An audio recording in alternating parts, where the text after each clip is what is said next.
Hi, welcome to Fostering Resilience and part 4 of my 4-part series on compassion. In this video, I'm sharing with you how you can move from anger to compassion. And so let's go ahead, jump right in and get started. So to start, I would just like to point out that I think that this information is so incredibly relevant when it comes to substance use disorders, especially, but it's relevant to anybody and everybody because everyone experiences anger. Anger is one of those base human emotions, and so we can all benefit from learning how to go from this place of anger, how to shift out of anger into this place of more compassion. Yet, like I said, I do want to point out just the relevancy of how important this is for substance use disorders because there is so much anger all across the board. There's anger from family members and other loved ones because of the negative behaviors that come with substance use disorders, that come with active addiction. But also don't lose sight of the fact that there's a lot of anger that is experienced by the person suffering from the illness themselves, right? There's a lot of self-hatred, self-loathing, guilt, shame that is often not articulated. And because it's not articulated, family members lose sight of the fact that it exists, right? They think, maybe their loved one doesn't have any remorse or they're not feeling guilty because they're not maybe articulating it. But let me tell you that I can guarantee that it's there. So keeping that in mind, that there's anger and that anger is really being experienced by everyone involved. So we start with angry thinking versus compassionate thinking, remembering that our feelings are driven by our thoughts and vice versa, right? So it's all linked together. And in order to shift our minds from this angry, threat-driven thinking to more compassionate thinking, we can learn to identify specific thoughts that tend to drive the anger and to consider and generate more compassionate alternatives. So let's compare and contrast angry thinking versus compassionate thinking. So here we compare and contrast angry thinking versus compassionate thinking. So let's take each of these one by one. So with angry thinking, it's narrowly focused on the threat or the object of our anger. With compassionate thinking, it's not narrowly focused, it's more broad, and it considers many factors in attempting to understand the situation. Angry thinking is inflexible and it's ruminative, which means that we're just thinking about it over and over and over again. We're rehashing it in our minds over and over and over again, the thoughts that are driving that feeling of anger. Whereas compassionate thinking is much more flexible and focuses on problem solving rather than the problem itself. Angry thinking activates our threat system, whereas compassionate thinking activates our safe system. It helps us to feel comfortable and at peace rather than coming from this place of being threatened. Angry thinking directs hostility towards others and ourselves, whereas compassionate thinking directs kindness towards others and ourselves. Angry thinking is judgmental and it's critical, whereas compassionate thinking is non-critical and empathetic. Angry thinking focused on dominating or punishing. Compassionate thinking focused on helping ourselves and others and finding solutions that benefit everyone and harm no one. So here are some compassionate alternatives to angry thinking. First, consider the event that triggered your anger and then ask yourself, we're getting curious here. It's always beneficial to get curious when you're experiencing anger, especially anger that may be blown out of proportion or even out of context, but any anger that you're experiencing warrants curiosity. So consider the event that triggered your anger and ask yourself, how might I see this situation if I were not stressed or angry in this moment? Ask yourself, if there were a neutral, caring person around, how might they see this event and help me/us think it through? Ask yourself, how would I actually prefer to look at this if I were calm and collected? Ask yourself, how will I see this in 3 months from now? Will I even remember it?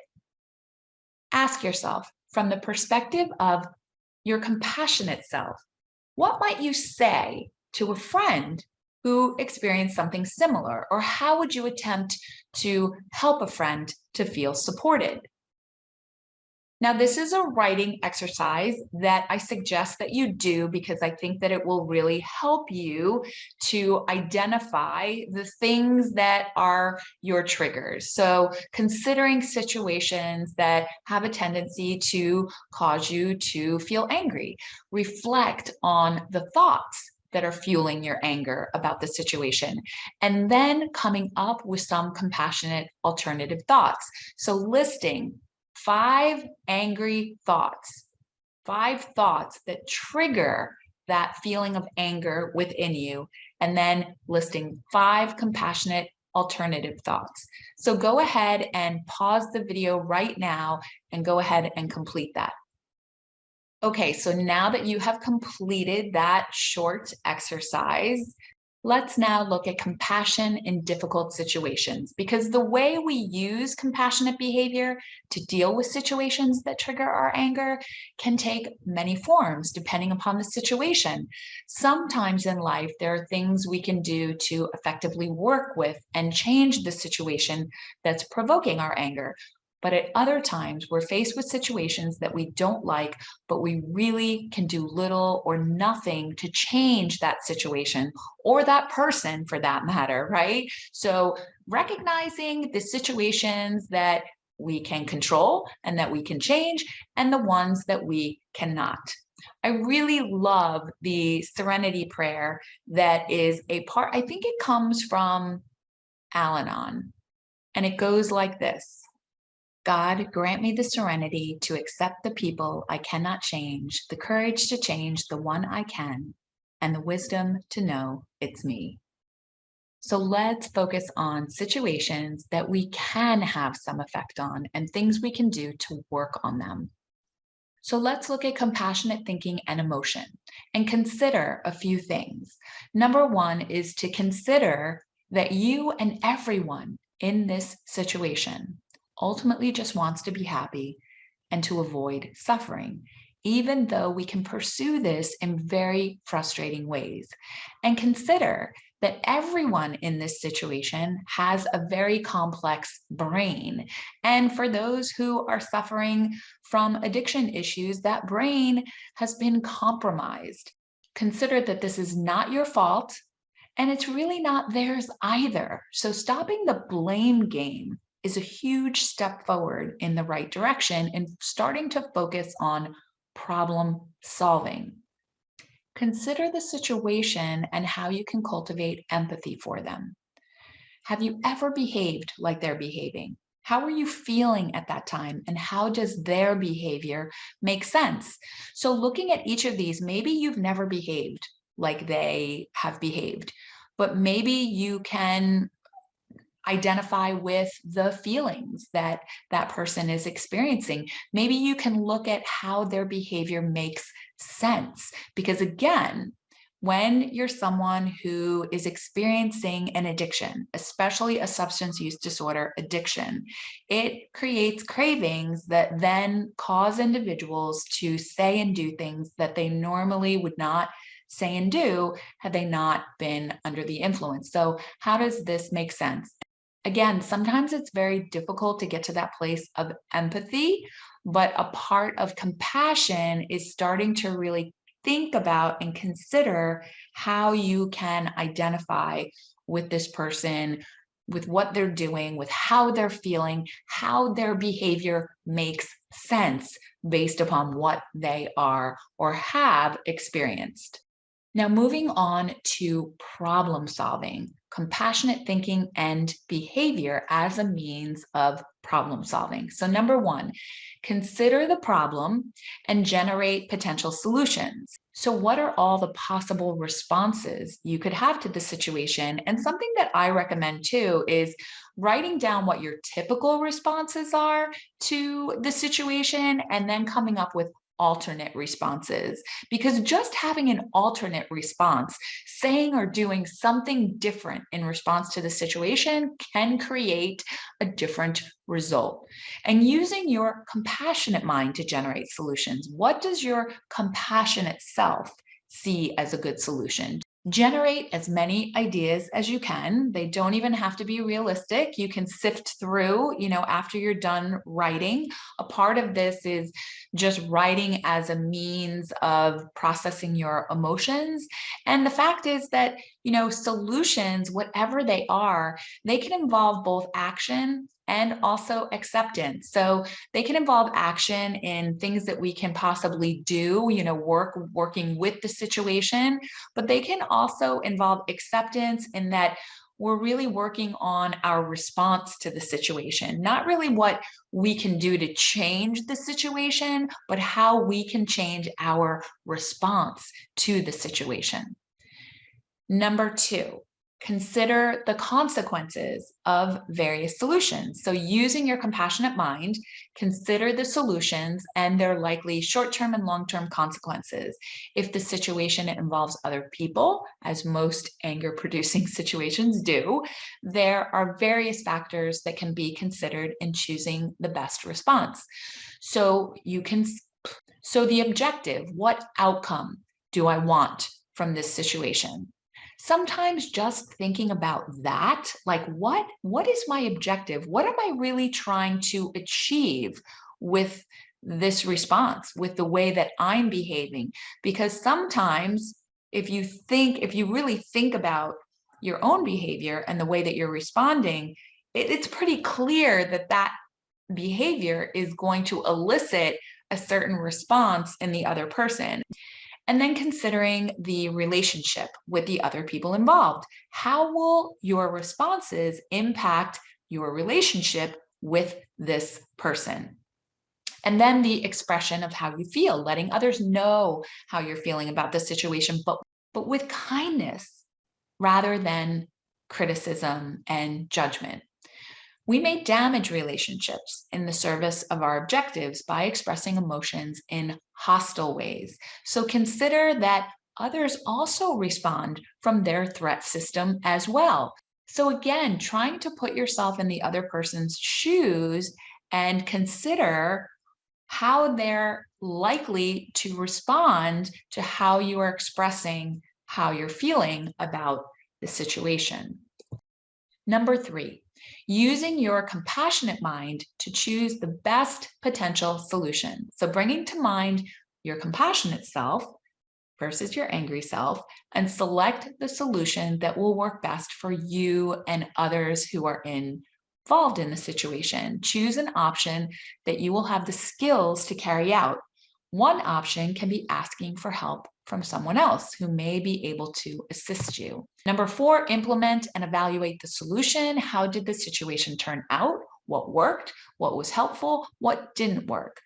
When we're choosing compassionate alternatives and acting on them, we begin the process of establishing new compassionate brain patterns, new neural pathways in our brains. And this is uncomfortable stuff. Like, this is hard to do when we've had this established pattern of behavior, this established pattern of responding and reacting in a certain way towards a certain situation over and over and over again. This is why I think it is so critical to understand from a family perspective how just changing our response to a situation can initiate positive change. I think it's Wayne Dyer who said, if I change the way I look at things, the things I look at change. And I think that you can apply that to, if I change the way I respond to things, the things I respond to can change. I totally believe that 100% because I've seen it happen in my life and the lives of others. So, if we're going to help ourselves and others to change, we can do so in compassionate, helpful ways rather than in shameful, attacking ways that cause us to become trapped in shame, but don't really help us to do any better. Really, like I've said over and over again, shame only contributes to fueling addiction and making it that much stronger. So compassion is really the effective alternative, the effective antidote.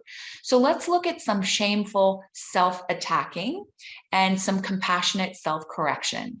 So shameful self-attacking comes from this desire to punish and condemn. It comes from this desire to blame too, right? Blame, punish, condemn. Whereas the compassionate self-correction comes from this desire to improve and to be at one's best. Shameful self-attacking is backward, right? It's backward focused. It's focused on the past, whereas compassionate self-correction is focused on the present moment and moving forward. Shameful self-attacking is linked to disappointment and focusing on deficits.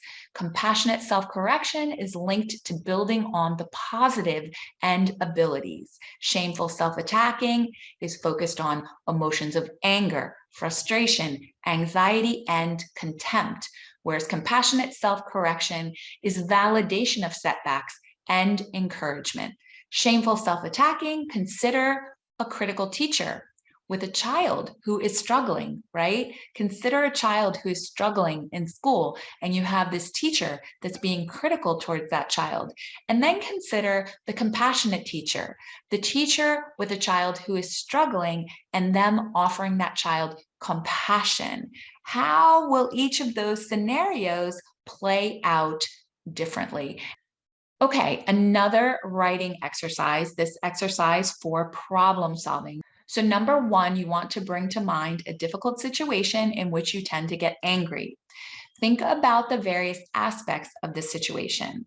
And it can help to use a when this happens, then that happens format.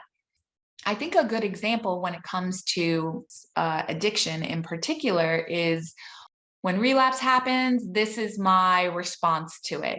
Whether you're the loved one or it's yourself, right? When you have relapsed, you've picked up the drink or the drug, then what happens? So number two, using your compassionate mind. Think of possible responses and their consequences. Consider objectives, relationships, and expression in the short term and the long term. Because one of the things that is quite common that happens when people relapse is what's called the abstinence violation effect, which means that a person picks up the drink and or the drug, and then they feel so bad about what they've done that they think to themselves, well, I blew my sobriety, right? I just, I messed up, so I might as well make it worth my while, right? Or I might as well just keep drinking or just keep using because I've already screwed up, rather than being compassionate towards themselves. And I think that a lot of people do this personally. This is just a personal opinion, is that the reason why this happens is because they're going to get a lot. They know what's going to happen, right? They know that their family members, their loved ones are going to be judgmental, condemning. They're going to catch a lot of grief. That's a nice way to put it, right?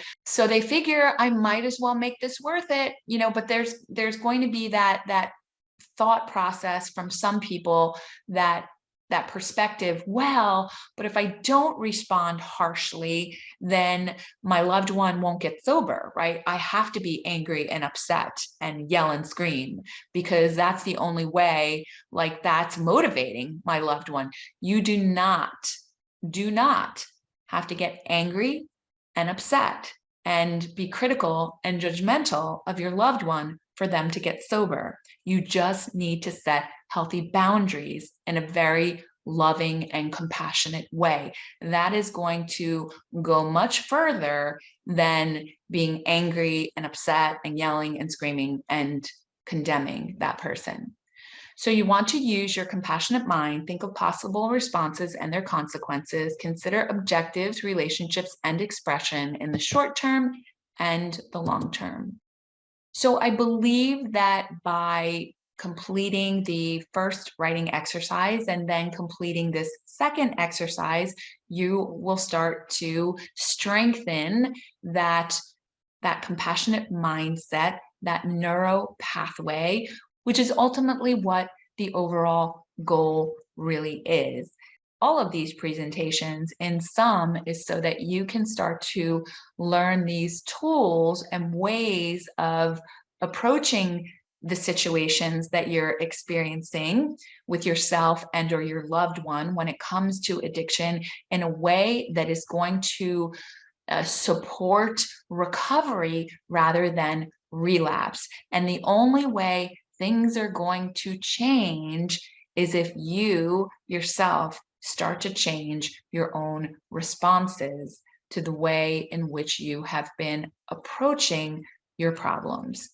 Again, based upon Wayne Dyer's quote of, if you change the way you look at things, the things you will look at change. So my version of that is, if you change the way you respond to things, the things you respond to have the potential to change. And I say have the potential because it's not guaranteed that the things that you're responding to will change, but the likelihood that they'll change if you change your response to them is much greater than if you continue to respond in the same old way, the same old pattern.